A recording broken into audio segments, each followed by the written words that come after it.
오랜만에 우리가 다 함께 예배를 나왔지만 오늘 또 이 자리에 함께하지 못한 성도들이 많습니다. 불탄 성도도 있지만은 또 이번 주까지만 가정에서 드린다고 해서 제가 온라인 예배까지 경영해서 하나님 앞에 예배를 드리려고 합니다. 세상은 시끄럽지만은 이 자유를 조용하게 자기 할 일을 다 하는 것 같고 예배당 스쳐가는 바람도 또 하루하루 달려이게 열매가 익어가고 또 뜨거운 햇볕에도 또 폭우에도 또 내성 속에서도 밤은 익어서 매일매일 주다가 이 사람들은 먹고 있는데 오늘 또 예배를 맡은 다음에 여러분이 밤도 주셔서 밤도 써잡습니다. 오늘도 행복한 한 날 되시기를 주의 이름으로 축원합니다. 네. 우리 다 같이 묵도하심으로 하나님 앞에 예배를 드리겠습니다.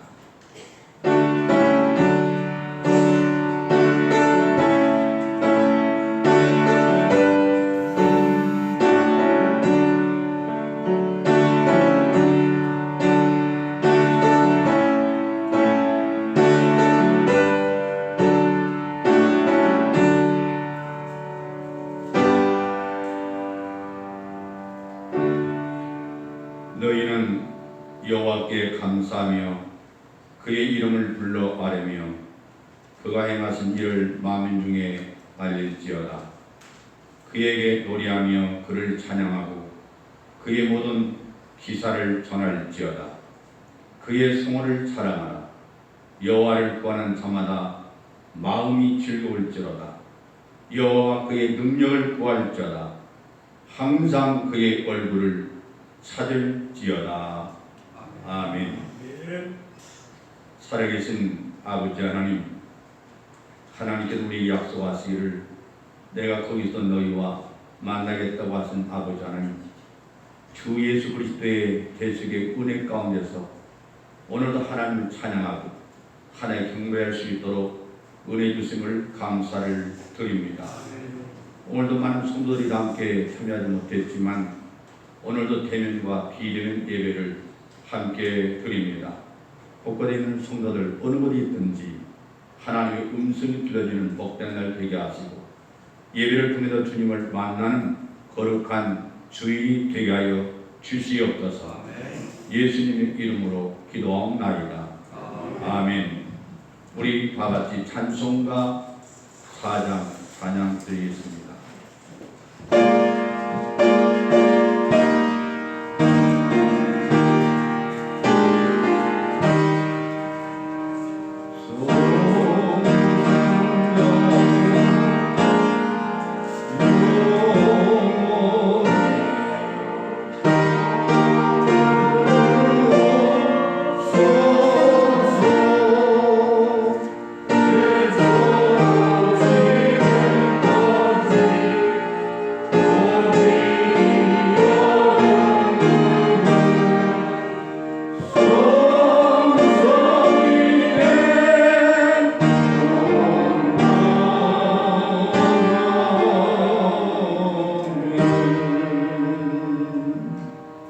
교독은 제71번 말씀 교독하겠습니다.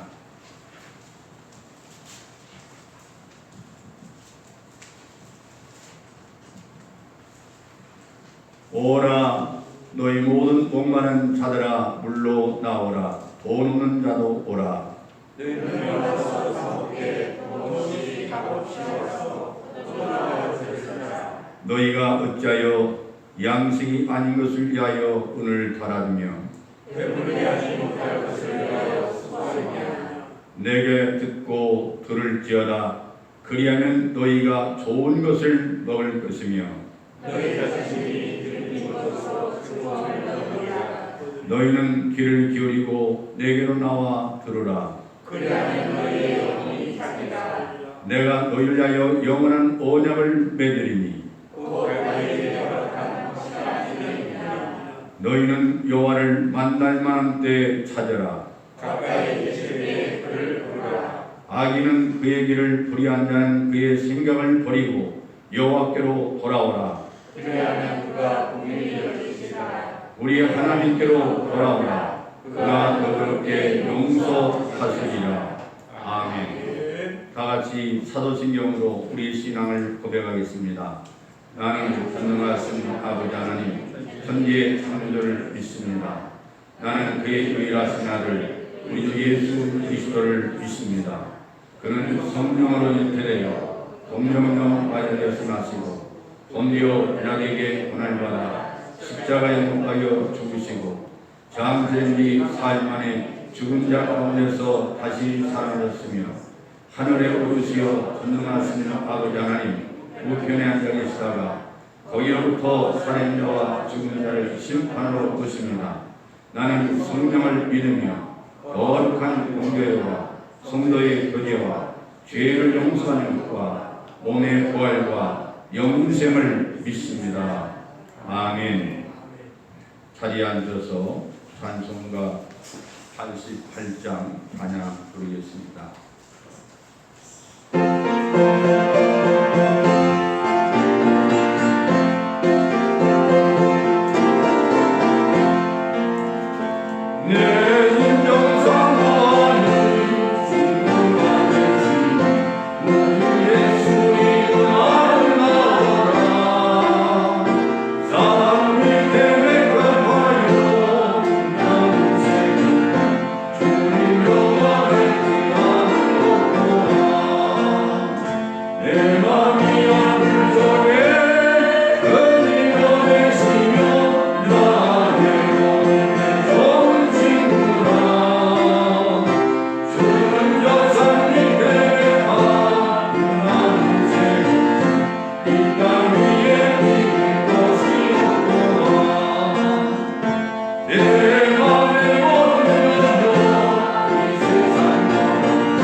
기도해 주시겠습니다.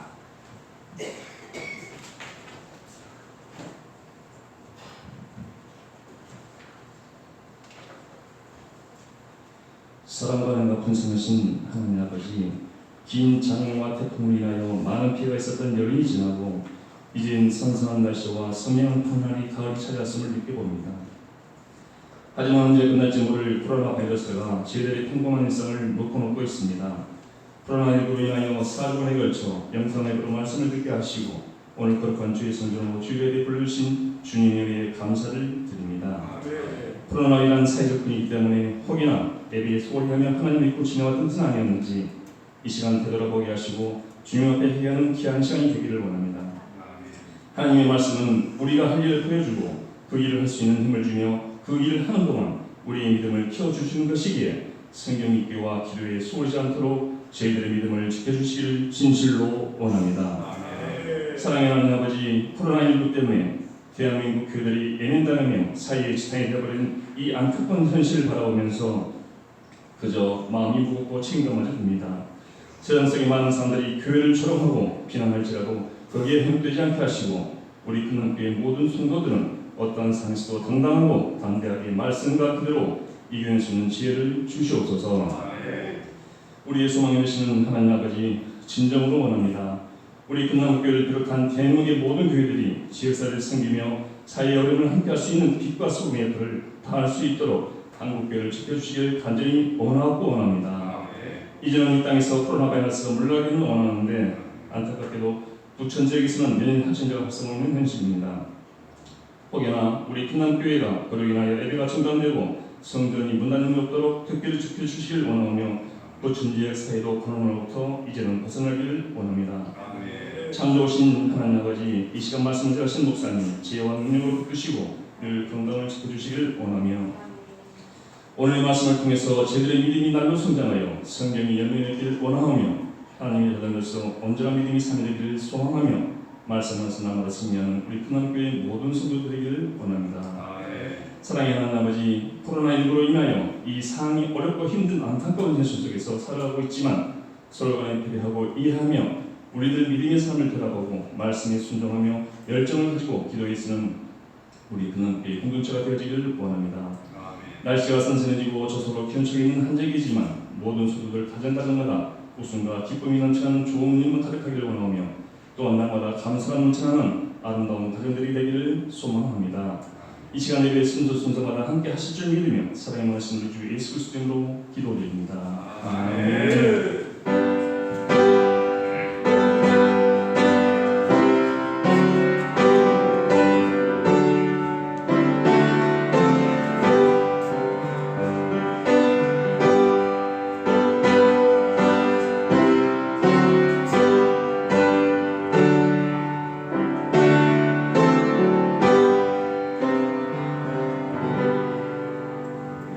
찬송가 260장 부르시면서 하나님 앞에 봉헌하겠습니다.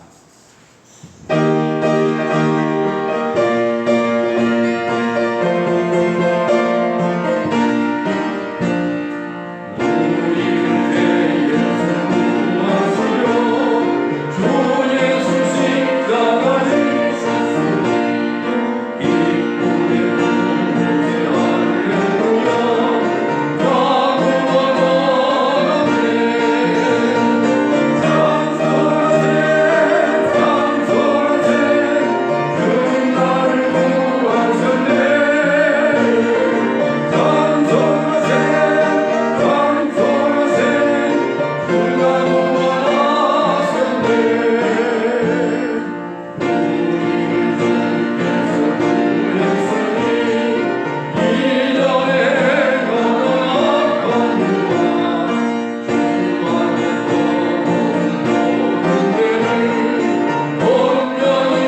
가운데서 우리가 생명을 얻고 우리 희망의 은혜를 주신 하나님 감사를 드립니다.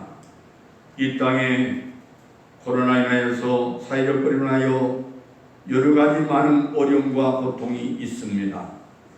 하나님, 우리의 대면하지 못한 아픔보다도 경제적인 아픔이 있습니다. 이제 많은 중소기업들이 무너져가고 있고 예배를 드리지 못한 교회들은 이제 무너져가는 소리가 들린다고 수많은 주의 종들이 안타까운 마음을 아파하고 있습니다.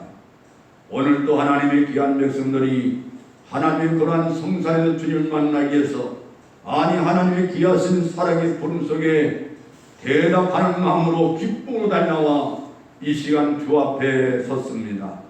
하나님, 이 자리에 주님 오셔서 우리를 만나주시고 우리 세상 속에서 아픔을 주님 기억하셔서 이 고난과 역경이 주의 은혜 가운데서 새롭게 해석되어지고 새로운 희망과 능력을 전비하는 하나님의 구한 백성들로 무장하여 주시옵소서.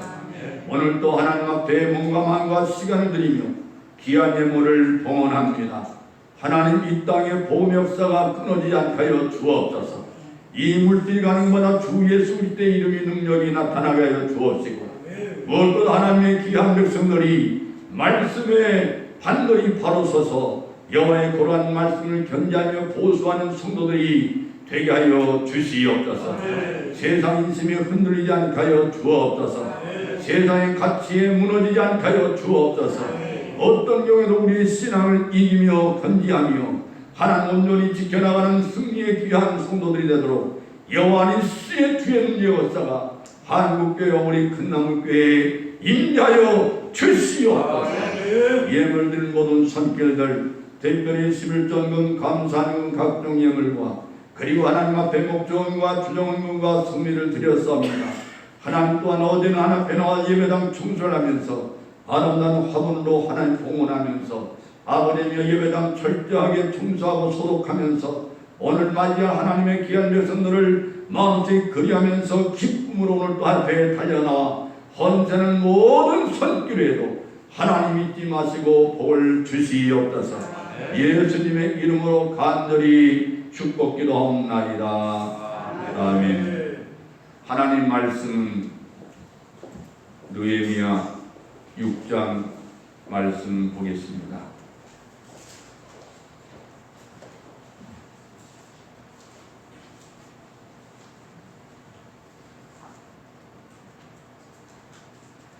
(734쪽입니다) 구약성경 느헤미야 6장 3절 3절 말씀 함께 읽겠습니다. 내가 곧 그들에게 사자를 보내어 이르기를 내가 이제 큰 역사를 하니 데려가지 못하겠노라. 어찌 역사를 준비하게 하고 너에게로 내려가겠느냐. 아멘. 아멘. 네, 오늘 이렇게 사실 코로나 바이러스보다는 우한 바이러스가 오는 게 맞는 것 같습니다. 이 바이러스의 진원지가 중국인데 자꾸 교인 것처럼 보도를 하게 되고 그리고 많은 사람들이 원인 규명하지 못한 채 안타깝게도 교회가 진원인 것처럼 비판하게 되는 것. 그러나 우리는 영적으로 하나님의 음성을 듣고 우리가 그런 하나님의 말씀을 바르게 지켜가지 못하고 우리는 말은 잘하는데 행함이 없는 과거에 열매 없는 삶을 회개하면서 하나님 주신 배철인 줄 알고 우리는 이때야말로 회개하고 주 앞에 두 손을 번쩍 들어야 될 때로 생각합니다. 하나님 은혜로 생각하면 축복을 받지만 우리가 이걸 인간적인 환경의 요인과 또 생물학적인 원인으로만 생각할 게 아니라고 생각합니다. 우리는 오직 영적으로 하나님의 거라신 음성을 듣는 그러한 성도들의 지혜가 있기를 바랍니다. 아멘. 저는 우리 교회 수선이가 아닌다고 맨날 불평했는데 우리 손권사님 사진 올리니까 야 이거 언제 올리냐 언제나 열매 열렸냐 하고 생각했다가 열매가 계속 저 크게 달았습니다. 그래서 제가 이 가을대기에서 이런 시를 썼습니다. 내가 사는 이유. 제가 낭송하겠습니다. 목마른 일상에 샘물처럼 다가온 봄비 빗달린 삶 한몸 되어 꽃밭 이루는 수세미 울타리 당신은 하늘 아래 심어놓은 노란 등불 피었다 시들어지는 별을 닮은 한떨기 순결한 꽃 각시마냥 단장한 배무새 터질 듯 화사한 낯빛 이슬 머금은 초롱한 눈 입술에 담은 수줍은 미소 낯빛에 밝은 담장 위로 납작 엎드려 꼬물꼬물 붙들고 있는 애달픈 손 가을빛에 데워진 연록향에 잎과 꽃이 어우러져 희망 가득한 줄기마다 실하게 매달린 그대는 내가 사는 이유입니다. 하나님도 또 여러분의 인생의 가치도 하나님의 그러한 비전을 이 땅에 이루는 실한 열매를 기대하면서 우리 각자의 살해한 이유를 주신 줄로 믿습니다. 오늘 또 하나님의 말씀 속에서 주의 음성 듣는 복된 시간 되기를 주의 이름으로 축원합니다. 내려가지 못한다. 이러면 사람이 살아가는데 항상 좋은 일만 일어나는 게 아닙니다.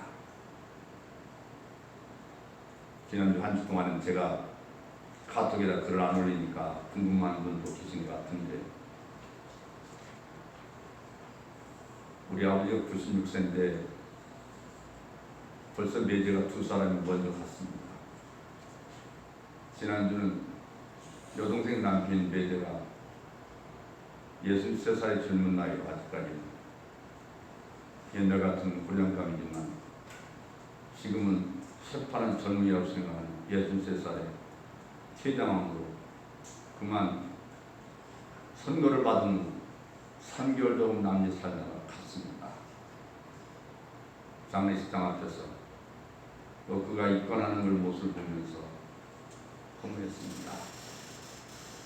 한번 살아보겠다고 아무것도 가지지 못한 맨주먹으로 가난한 살림에 몸이 부서져라 자본 삼고 일했는데 자식들 다 출가시키고 뭐 이제는 숨 좀 피고 살아보려나 했는데 생각도 못한 최장암으로 저 세상으로 갔습니다. 제가 마지막까지 애타게 동생한테 부탁한 것은 예수님을 영접하도록 하라. 예수님을 영접하도록 해라. 예수 믿지 않으면 지옥 간다. 그래서 목사님 통해서 정말 간절하게 복음을 전하고 예수님 영접하고 그의 마지막에는 나 천국 가고 싶어요. 그래서 목사님은 기쁜 마음으로 세례를 주었습니다. 그러고 나서 더 이상 눈물도 없고 아픔도 없고 괴로움도 없는 주님의 품안에 안기게 됐습니다. 우리 부모님한테는 연락할 수 없고 당신의 사이가 두 사람이 죽은지도 모르고 동생도 살아있지만 죽은 줄 알고 연세는 많이 들었는데 아직 세상 분별 못하고 사시는 부모님 생각하니까 불쌍하기도 하고 딱하기도 합니다. 우리 인생을 살아가는 일에 평탄한 것이 별로 없는 것 같습니다. 여러 가지 시련과 고통과 유혹이 나의 앞길을 가로막는 일이 많습니다. 그럴 때 사람들은 되게 낙심합니다. 그러나 성공한 사람, 그럴 줄은 좌절하지 않고 생의 목적을 다시 정리하면서 불굴의 신념과 용기를 가지고 살아갑니다. 오늘 우리가 본 느헤미야는 이런 불굴의 용기와 정신을 우리에게 잘 가르쳐주고 있습니다.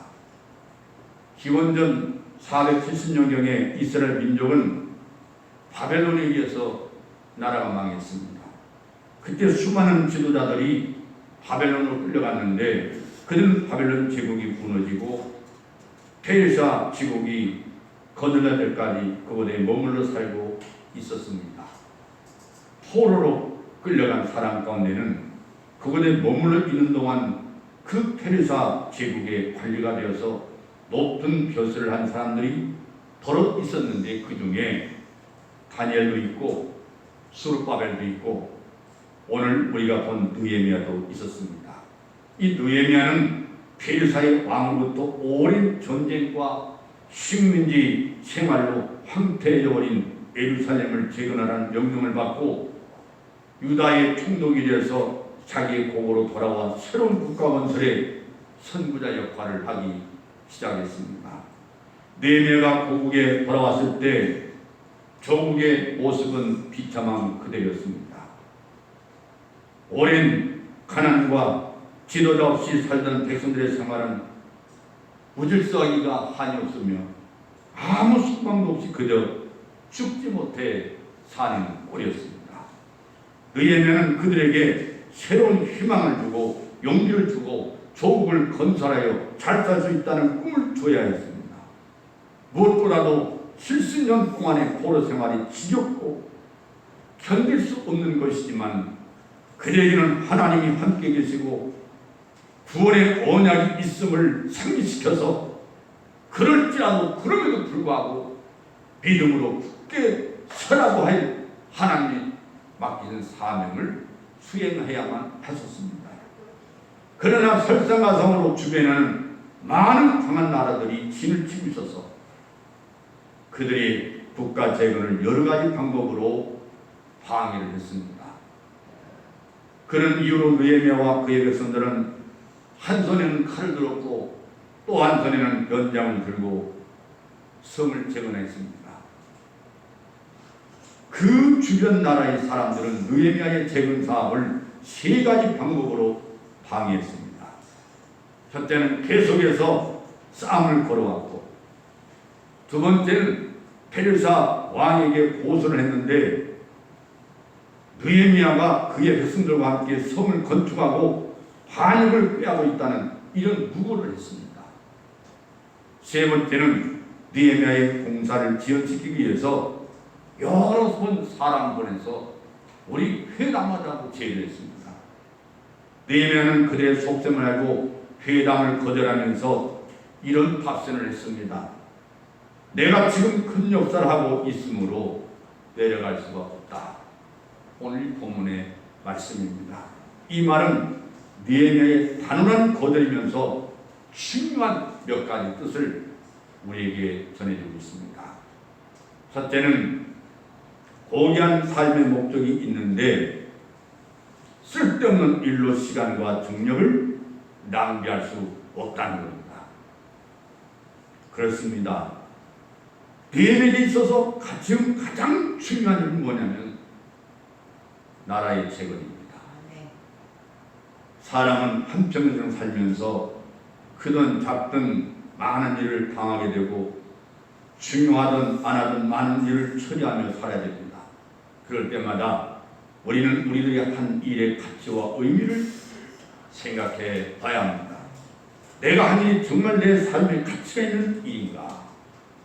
아니면 쓸데없는 일에 분주하고 있는가? 기네스북에 의하면 시카고 대학 총장이었던 윌리엄 하프 박사가 1903년 신입생들에게 그 유명한 55초의 연설을 했습니다.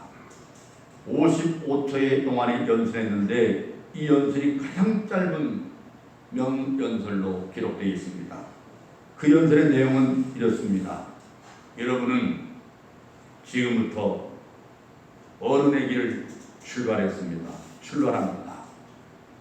인간은 25세가 되면 정말 중요한 것이 무엇인가를 알아야 하고 30세가 되면 자기 자신의 인생 철학을 확립해야 합니다. 성경에 나오는 바울은 자기 철학으로서 하나님을 위한 산 제물이 되기로 결단했습니다.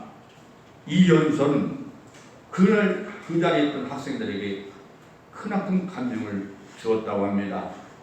사람은 대개 30세가 되면 삶의 태도를 결정합니다. 그러나 세파에 시달리면 젊었을 때의 기백과 결의가 무너지게 되고 세상과 타협해서 목적이 없이 적당하게 살게 되어 버리는 경우가 있습니다. 그러나 인생의 마지막까지 하나님 주신 이상과 사명을 가지고 사는 사람은 하나님의 종으로서 빛나는 인생을 살게 됩니다. 바울은 그리스도인의 삶을 이렇게 표현했습니다. 형제들아, 내가 아직 내가 잡은 줄로 여기지 아니하고 오직 한 일, 뒤에 있는 것을 잊어버리고 앞에 있는 것을 잡으려고 푯들을 향하여 그리스도 예수 안에서 쫓아가노라. 빌립보서 3장 13절에서 말씀하고 있습니다. 원문을 보면 이렇습니다. 허리를 굽히고 앞만 바라보고 전심으로 뛰어간다. 이렇게 표현되어 있습니다. 여러분, 여러분이 가는 앞길에 분명한 푯대가 있습니까? 오늘 한국교회 특별히 환경이 달지라도 그래도 그 중에 남은 자 여러분 되시기를 바랍니다. 우리가 되기를 바랍니다. 그럴 때 이긴 자가 되기를 주의 이름으로 축원합니다. 로마에서는 바로 이긴 자입니다. 요한계시록은 남은 자입니다. 하나님께서 세상의 인생의 환경이 그렇다 할지라도 그럼에도 불구하고 우리에게 주어진 믿음은 우리와 하나님이 주신 사명과 함께 오늘 우리가 여기에 살고 있는 것이고 오늘 또 숨쉬고 있는 이유는 그 사명을 위해서 하나님께서 우리에게 호흡을 주신 것을 기억하시기를 바랍니다. 그 목표를 향해서 전심전력을 향해서 나는 뛰고 있는가? 아니면 옆에 있는 사람이 한 일에 더 많은 신경을 쓰면서 그 사람 흉내내기에 급급하고 있는 것은 아닌가?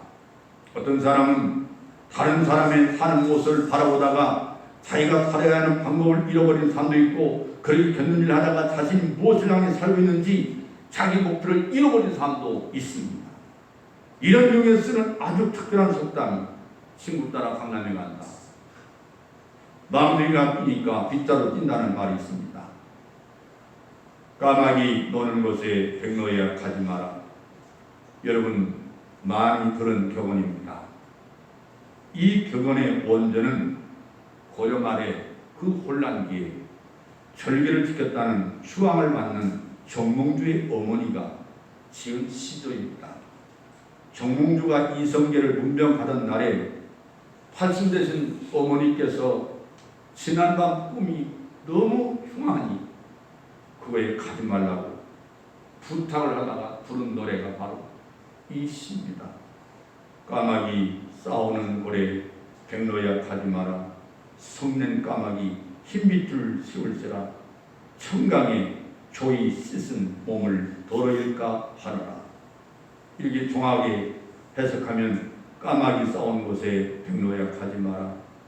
성낸 까마귀들이 너희 흰빛을 씻을만하니 맑은 물에 깨끗이 씻은 몸을 도로일까 하노라. 어머니 말씀을 듣지 아니하고 정몽주는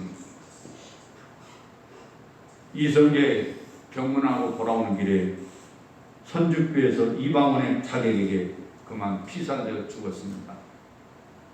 또 비슷한 시조가 있습니다. 까마귀 노는 곳에 백로야 가지 마라. 희고 흰 깃에 검은 때 묻힐세라. 진실로 검은 때 묻히면 씻을 길이 없으리라. 이 시조는 조선시대 어제로운 광해군 시절에 선우당이 동생이 조정에서 벼슬하는 것을 말리며 지은 시조입니다.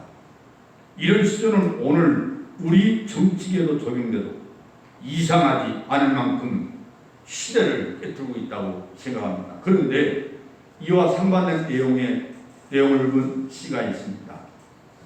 정몽주와 같은 시대를 살았던 그리고 이성계의 역성 정변에 참여했던 이직이라는 사람의 시조가 있습니다.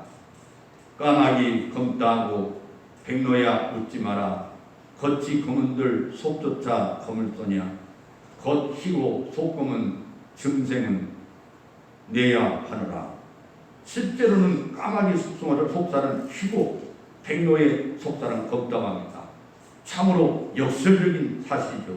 성경에도 백로는 학과 황새 종류로 레위기 11장 19절을 보면 먹지 못할 짐승으로 가득된 짐승으로 기록되어 있습니다. 정치계의 모습을 보면 까마귀들이 싸운 것 같습니다. 그 시끄러움과 음흉함과 난독함이 요새로 보는 것 같습니다. 따라서 자신이 백로라면 그런 까마귀들이 싸우거나 노는 곳에 가지 말아야 한다고 그러시죠. 그래도 어떤 정치인들 중에는 깨끗한 듯 보이는 사람들이 간혹 보이지만 얼마 안 가서 그들도 같은 까마귀가 되어버립니다. 때로는 자신은 결국 까마귀가 안 될 것이라고 자신을 믿고 그 속으로 뛰어드는 사람이 있고, 순간으로 눈이 멀어서 그 속으로 뛰어드는 사람들도 있지만 결과는 마찬가지입니다. 분명한 교훈이 있습니다. 여러분, 내가 목사이기 때문에 그런 게 아닙니다. 정치는 결코 사회를 변화시키지 못한다. 이 진리를 그들은 깨닫지 못하는 것입니다. 세상에는 진정한 공의와 정의가 없기 때문에 정치는 세상을 바꿀 수 없습니다. 또 믿는다는 사람들에게도 이 교훈이 해당되는데, 세상 체제나 풍조로운 까마귀들이 살기 좋은 환경으로 만들어져 가고 있습니다. 그것은 이 세상 신이 공중에 건드 잡은 저 마귀이기 때문에 그렇습니다. 그런데 나는 그런데 빠지지 않을 수 있어 하고 자신만만하게 그 속에 들어가면서 자신도 모르는 사이에 까마귀로 변합니다. 앞에서 제가 읽은 시조에서도 가지 말라고 강조하듯이 더러움 있는 곳에, 악 있는 곳에는 아예 내려가 있는 것이 제일 좋은 방법입니다. 자악이란 이 고다상가 있지 않습니까? 넉을 가까이 하면 검은빛이 된다는 말이죠. 성경의 잠언서 14장 20절에 이렇게 말씀하고 있습니다. 지혜로운 자와 동행하면 지혜를 얻고 미련한 자와 사귀면 해를 받느니라. 성경의 교훈은 까마귀 있는 곳에 들어가지 말는 것이 아니라 나오라 그 말입니다. 그러므로 너희는 그들 중에 나와서 따로 있고 부정한 것을 만지지 말라고 바울은 고린도후서 6장 17절에서 말씀하고 있습니다. 참으로 분명한 삶의 목표를 가지고 열심히 사는 사람이 아름다운 생의 발자취를 남기고 있습니다. 우리는 세상 풍조가 점점 어지럽고 여러분이 힘들게 한다 할지라도 그럼에도 불구하고 우리 신앙을 버려서는 안 될 것입니다. 신앙을 지켜가야 됩니다. 제 친구 목사님이 오랜만에 저를 만나라고 했습니다. 내가 오늘 식사를 들어가겠다. 그래서 제가 일정을 잡아놓고 있었는데 정확한 시간에 예배당 마당에 자기 차가 다 주차하는데, 나도 시간을 지키는 걸 좋아하는 사람이기 때문에 그 시간 맞춰 나갔어요. 저를 내리고 아주 붕어찜을 잘한다는 더 시흥 쪽으로 한참 가서 비싼 붕어찜 잘 먹었습니다. 그리고 제가 커피 내가 사겠다 하니까 아니라 내가 오늘 커피도 사겠다. 그리고 내가 평생 동안 내 친구지만 그 목사님은 내가 데려가겠다. 그래서 이유를 물었습니다. 두 가지 이유입니다. 하나는 내가 궁금한 제 처제의 안부를 물었고, 그리고 오늘 이렇게 나에게 식사를 대접하고자 하는 이유가 뭐냐 이렇게 물었습니다. 그랬더니 하나는 우리 교회에 축복받은 사람이 두 사람이 있습니다. 한 사람은 장로님이 달아서 푹푹 말려가지고 권사님인데, 이분이 개척할 때부터 지금까지 나는 봉고차를 못할 때 봉고 끌고 다녔고, 우리가 봉고차 가지고 교회 운영할 때는 그 사람은 소나타나 그랜저를 타고 다니고, 우리가 소나타를 사면 이 사람은 외제차를 가지고 다니고, 지금도 외제차를 타고 있지만 그 이유는 역시 자유의 인테리어하는 권사님이 계신데, 집사 때부터 평신 때부터 늘 자기 차를 사면 먼저 목사님 차를 사들고 그리고 자기 차를 사고, 그래서 계속 봉고차에서 다른 외제차까지 계속 사댄다는 거죠. 근데 이분이 굉장히 축복을 많이 받았다고 해요. 1년에 혼자 헌금이 1억 2천만 원 정도 한다고 합니다. 그래서 요새 예배를 못 드리는데 새벽에 5시 예배를 드리면서 헌금할 분은 주일날 온라인 예배이기 때문에 못 드리니까 새벽에 와서 헌금을 했더니 오늘 갑자기 보니까 헌금이 두툼하게 올라왔는데 한 목표는 500만 원, 한 목표는 세어보니까 1000만이라고 썼는데 470만 원. 그러니까 그 권사님이 새벽에 감사한 것을 1000만 원 바쳤습니다.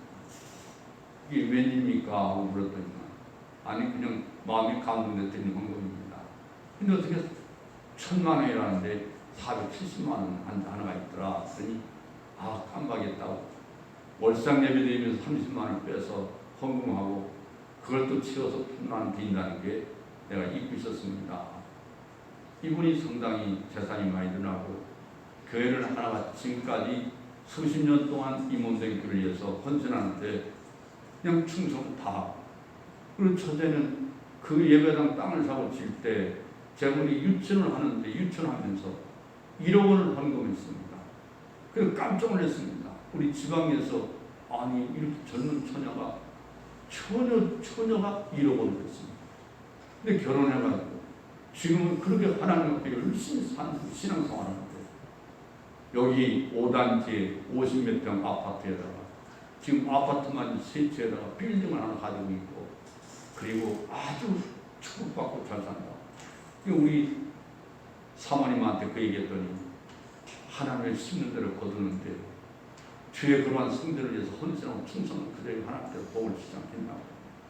그러면서 그 두 사람이 교회에서 사람들도 헌신을 많이 하지만 이렇게 교회 예산에 상당분을 차지하는 한 분 권사님과 그리고 처제가 그 교회에 정말 처녀 때부터 와가지고 유치원을 하면서 하여튼 간에 재산을 많이 하나님 주셔서 지금 재산이 엄청나게 많다. 그 얘기를 들었습니다. 제가 왜 이런 말씀 드리냐면 그 두 번째 궁금하죠. 사실은 그 사람이 제 팬입니다. 친구지만 제 시 또 제가 쓴 글 그 사모님하고 부부가 이제 팬입니다. 제가 책 하나 주면 그냥 토씨가 어떻게 5자 탈자까지 적어내가지고 내가 지적하는 게 아니라 이렇게 자세히 목사님 책을 보는 겁니다 하는 얘기 너무 고마웠습니다. 책을 출판하면서 제대로 교정을 제대로 못 본 것들이 있는데 그때 딱 그 얘기를 하면서 너무너무 좋다. 너무너무 좋다. 그러면서 제가 자기가 나한테 평생토록 대접을 하겠다고 하는 그 원인이 내가 그 목사님을 존경합니다. 친구지만 내가 존경해서 나는 평생토록 목사님을 대접하겠고 만날 때마다 식사는 내가 다 대접할 겁니다. 정말 마음이 감동이 되고 기뻤습니다. 여러분 제가 드리고 한 말씀은 그럼에도 불구하고 그럴 때 하나님 앞에 내가 과연 바른 신앙을 가지고 있느냐 이게 중요합니다. 바른 신앙. 1939년 7월 7일 날 뉴욕항을 떠나서 독일로 가는 배에 한 젊은 청년이 타고 있었습니다. 그는 20세기에 최대의 영향을 가졌다는 보네포라고 하는 신학자인데 미국의 윤용 신학교에서 박사학위를 받고 자기의 조국으로 돌아가는 길입니다. 이분이 쓴 저서들은 성도의 교제, 또 행위와 전제, 그리고 발음에서는 창조와 타락, 옥중서관, 윤리학 등이 있는데 비록 자율적인 신학자이지만은 현대 신학에 아주 큰 영향을 끼친 그런 저서입니다.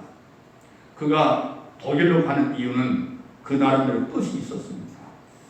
당시에 독일은 히틀러가 정권을 잡고 온통 세계를 전쟁의 불바다로 만들어가고 있었고 특히 유대인들의 대량 학살을 저질러서 역사상 그 유래를 볼 수 없는 잔인무도한 만행을 자행하고 있었습니다.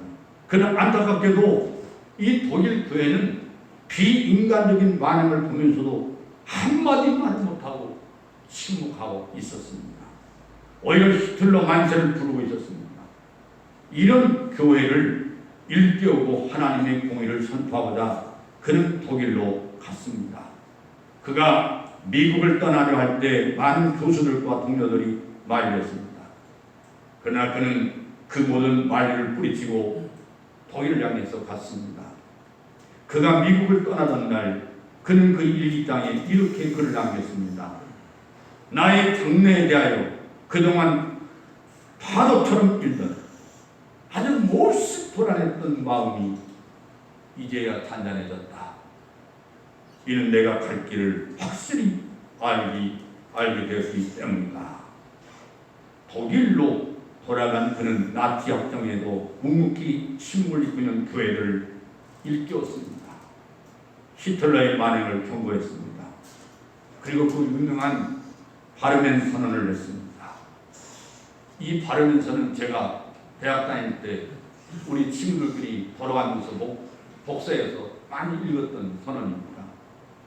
그 결과 독일은 그를 감옥에 집어넣습니다. 그의 탁월한 재능과 학문의 깊이를 안타까워한 미국 교회가 보네포를 구하기 위해서 빗방 노력했습니다. 그렇지만 보네포는 유니온 신학교 교장에게 이런 편지를 보냈습니다. 나는 내가 독일에 돌아온 것을 조금도 후회하지 않고 힘차게 일하고 있습니다. 그리고 내가 여기서 할 일이 무엇인가를 분명히 알고 있습니다. 그는 결국 1945년 4월 9일 날 39살의 젊은 나이에 사형을 받았습니다. 그러나 보네포는 행복한 사람이었고 성공한 학자였고 목사님이었습니다. 왜냐하면 그는 자기의 걸어갈 길과 목표와 할 일을 분명히 알고 있었을 뿐 아니라 자신과 긍지를 가지고 살았기 때문입니다. 이 보네포 목사님은 결코 고상한 목적을 위해서 자신을 추락시키지 않았습니다. 이런 사람들은 비록 젊은 날에 죽는다 해도 하나님의 일하기에 수많은 열매를 맺게 된 것입니다. 두 번째는 내면은 영광스러운 고통에서 자신을 이탈시키지 않겠다는 결연한 의지를 보입니다. 느헤미야가 당하는 핍박과 고통은 영광스러운 것이었습니다. 그리고 그가 감당해야 하는 그 책임 또한 영광스러운 것입니다. 조국을 재건하고 그 민족을 구원하겠다는 일이 얼마나 가볍고 보람찬 일입니까? 더욱 이 일은 하나님께서 작정해 두신 일을 수행하는 것입니다. 그리고 그가 당하는 일에 따르는 고통과 핍박과 괴로움과 책임은 참으로 의아한 것입니다. 우리가 하나님 주신 것, 나라와 민족을 위한 것, 그리고 영광한 일을 감당하기 위해서 여기까지 중요한 정신적 자세가 있습니다. 어떤 자세냐? 첫째는 어려운 일을 하라는 겁니다. 다른 사람이 다 할 수 없는 일을 하면 어떻게 책임 있는 사람이라고 할 수 있습니까? 다른 사람이 할 수 없다고 핑계친 일을 훌륭하게 잘 감당할 때 훌륭한 지도자가 될 수 있는 겁니다. 두 번째는 전적인 믿음을 가지고 기쁘게 일을 해야 합니다. 비바람 불고 눈몰아치고 일하다가 지치고 욕을 얻어먹고 실패를 해도 하나님 성전에 올라와 기도하고 하나님 믿고 교회를 사랑하는 마음을 잃지 말아야 합니다. 다른 일 다 하고 남은 시간을 하나님에게 드린다면 어떻게 하나님이 우리를 도우실 수 있을 것입니까? 세 번째는 모든 일을 창조적이고 영적으로 생각하는 것이 중요합니다. 로마서 8장 28절에 우리가 알거니와 하나님을 사랑한 자고 그 뜻대로 부르심을 입은 자는 모든 것이 합력하여 선을 이루느니라 하신 말씀이 우리들의 모든 상황에 적용이 되어야 합니다. 적용이 되어야 합니다. 여러분, 주님은 말씀하십니다. 마태복음 16장 24절에 이에 예수께서 제자에게 이르시되 아무든지 나를 따라오려거든 자기를 부인하고 자기 십자가를 지고 나를 쫓을 것입니다. 마지막 네 번째는 모든 사람을 사랑해야 합니다. 지도자는 자기를 사랑하는 사람을 압니다. 누구도 압니다. 짐승도 압니다. 하물며 사람이 사람을 사랑하는데 어디 사랑을 모르겠어요. 원수까지라도 사랑하시는 마음을 가져야 됩니다. 그리스도의 마음을 가져야 합니다. 예수님의 정체는 사랑의 정체였습니다. 민족 공동체인 모든 백성을 하나로 아우르지 못하고 자기 입맛에 맞는 사람들에게만 길들인 기와 그들만을 감싸는 편견과 편에 넘치는 정의도 평등도 결국은 나라를 무너뜨리는 뼈아픈 역사인 교훈을 우리는 기억해야 합니다. 1776년 겨울에 미국 독립전쟁 당시에 추위에 떨고 있는 병사들을 방문했던 조지 워싱턴은 이런 말을 그들에게 했습니다. 봄날의 군인과 햇볕 날 때의 군인은 아무것도 할 수 없습니다. 장차 국민의 사랑과 존경을 받을 수 있는 사람은 고통의 날을 이겨낸 사람들입니다. 이렇게 했습니다. 세상이 편하고 위험이 없을 때 애국을 부르짖는 사람은 실제 애국자가 아닐 수 있습니다. 고통이 있을 때 십자가를 져야 할 때 그걸 피하지 않고 자기 책임을 잘 감당한 사람은 살아있는 성도입니다. 참 성도입니다.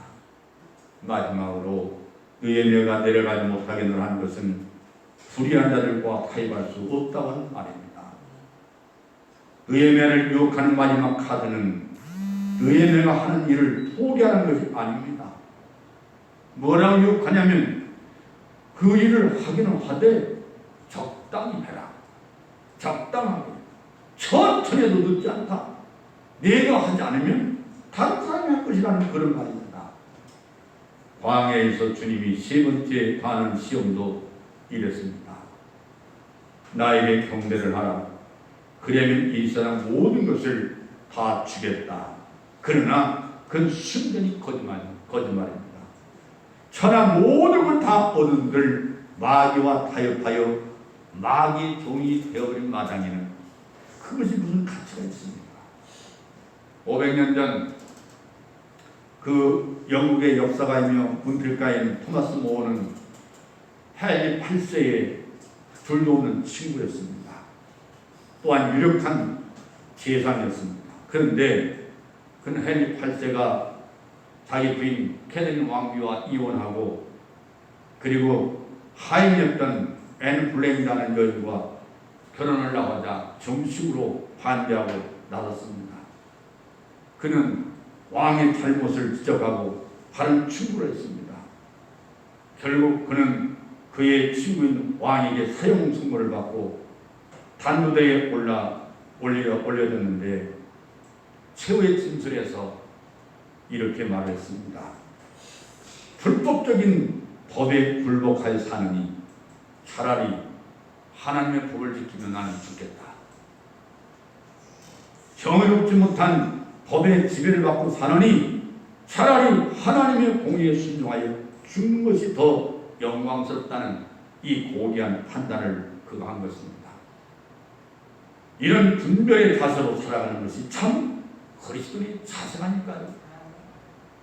오늘 이 세상이 아직도 하나님의 심판을 받지 않고 희망과 소망을 가지고 유지되는 것은 이런 느헤미야 같은 투철한 믿음과 사명감과 정신을 가진 사람들이 있기 때문이라고 생각합니다. 주님은 우리들에게 너희가 세상의 빛과 소금이 되라고 말씀하셨습니다. 빛과 소금은 그냥 아무나 된 것이 아닙니다.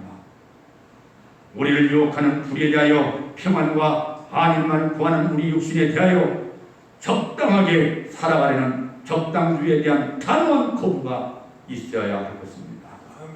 그리고 고귀한 삶의 목표와 방법과 가치를 위해서 죽도록 충성한 열정이 있어야 이 세상의 빛이 갈 수 있습니다.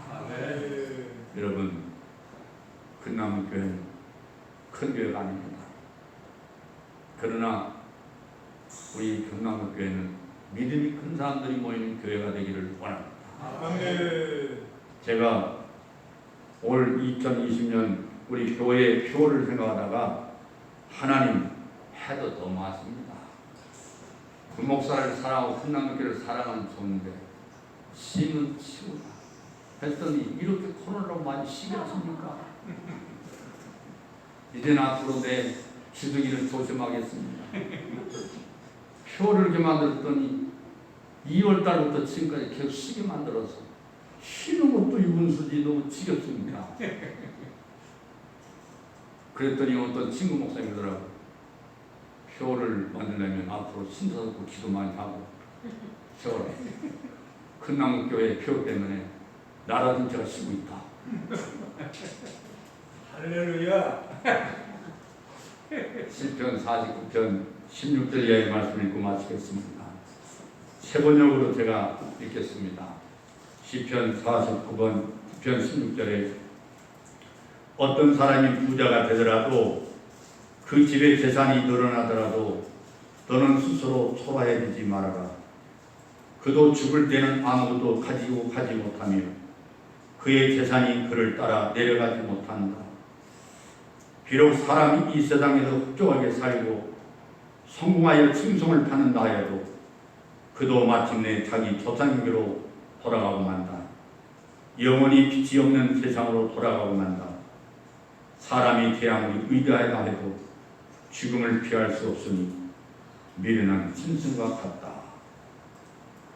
여러분, 하나님께서 우리 한 사람 한 사람 값비싼 대가를 지불하고 우리를 찾아냈습니다.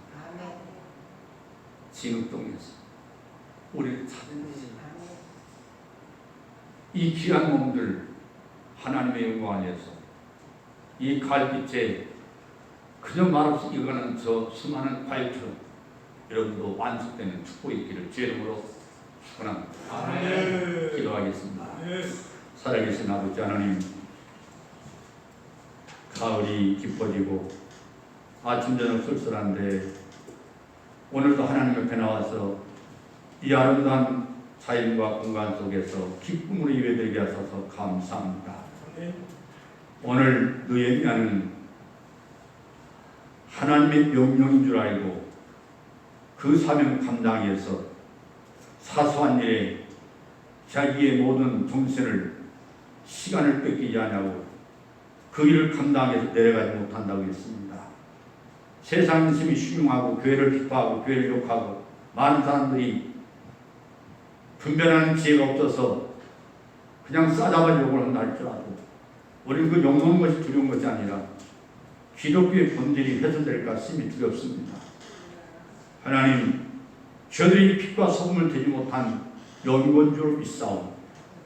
이제부터 그냥 일어나 회개하고 하나님 앞에 바로 서서 이 민족에게 없어서는 이 예수 그리스도 여호와 하나님의 귀한 도움이 없어서 이 땅이 영원토록 영원 무궁하도록 이 땅의 자본이 되게 하여 주시옵소서. 아멘. 예수님의 이름으로 기도하옵나이다. 아멘. 아멘. 할렐루야. 아멘. 가을이 깊어가는 날씨에 이제 벌써 여러분들 시원하게 지낼 수가 있어서 이제 이 가을에는 성경도 많이 읽을 수 있기 때문에 우리가 이제 좀 나아지긴 하겠지만 요한복음 많이 읽은 줄 압니다. 다 요한복음 박사가신 줄 아는데 그래서 아마 요한복음 퀴즈 내는 게 쉽지 않을 것 같습니다. 그래서 요한복음도 많이 읽으시고 성경 많이 읽고 그리고 이제 여러분들 시간을 짜서 어느 교회는 하루 24시간 동안 성도들이 있는 기도 시간을 갖는 걸 보았습니다. 우리가 교회 제가 그런 얘기는 말씀 안 드렸지만은 여러분들도 교회에서 끊임없이 기도 많이 해주시기를 바라고 또 이제 이 부천에 아직까지도 우한 바이러스가 떠나지 않고 매일매일 어디에서 옮겼는지 늘 뉴스를 보고 여러분들이 늘 마음속에 두려움과 부담을 갖겠지만 그런 불구하고 우리는 조심하면서도 하나님을 향해서 우리의 주어진 사명과 신앙의 고백은 식지 않기를 바랍니다. 아멘. 열심을 다해서 기도해 주시기를 바랍니다. 뿐만 아니라 지난번에 말씀드린 것처럼 우리가 이제 다음 달이 10월 달인데 이 잠잠해졌으면 좋겠습니다만 우리 모두 조심하고 또 교회에 오셔서도 악수는 하지 마시고 간단하게 공례해도 상관없습니다. 공례하시고 또 오늘은 시간 있으시면 이 밤이 이제 좀 있으면 부족한 사람도 있어서 이런 밤만 못 봅니다. 저 밤을 많이 봤는데 오늘 여러분들이 밤도 따시고 오셔서 밤도 좀 밤맛도 좀 보시고 근데 침 튀지 마시고 너무 좋아서 숨튀기면 안 됩니다. 네, 그래서 여러분도 오늘 또 행복한 가을에 정말 하나님의 귀한 사랑이 저 뜨거운 햇살처럼 여러분 뼈속 깊이 마음속에 그 외롭고 쓸쓸하고 차가운 그 마음 온들이까지 주님이 터치해 주시기를 바랍니다. 성령의 터치, 주님의 사랑의 귀한 손길의 터치가 오늘 걸어간 주일에 여러분 가슴마다 있기를 주의 이름으로 축원합니다. 축원합니다.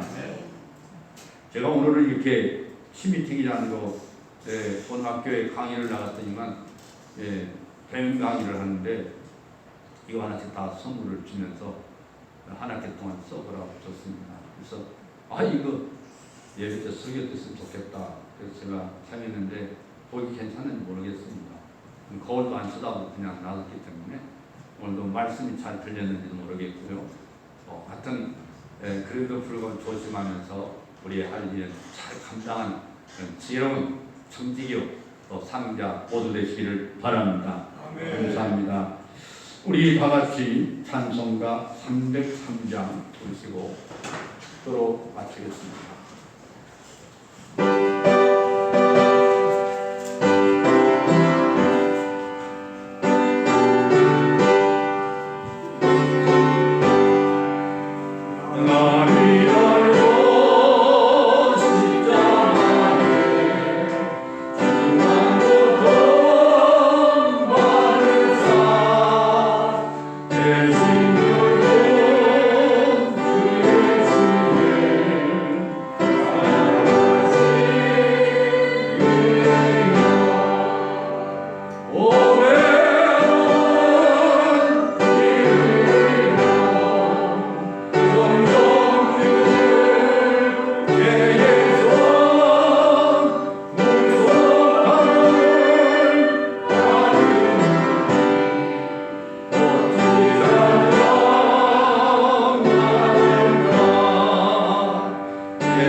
이제는 교회의 머리 되시는 우리 주 예수 그리스도의 은혜와 하나님 아버지의 지극하신 사랑과 성령님의 감동 감화 역사 멸려 교통 인도하신 은혜가 시대에 수많은 바람에 흔들리고 좌충우돌하며 혼미 상태에 빠져서 자기의 가야 할 길과 자기의 사명과 자기의 위치를 잃어버린 이 수많은 인생들의 발걸음 속에서도 하나님의 거룩하신 말씀을 위하여 주어진 사명의 청지기뿐을 위하여 내려가지 않겠다.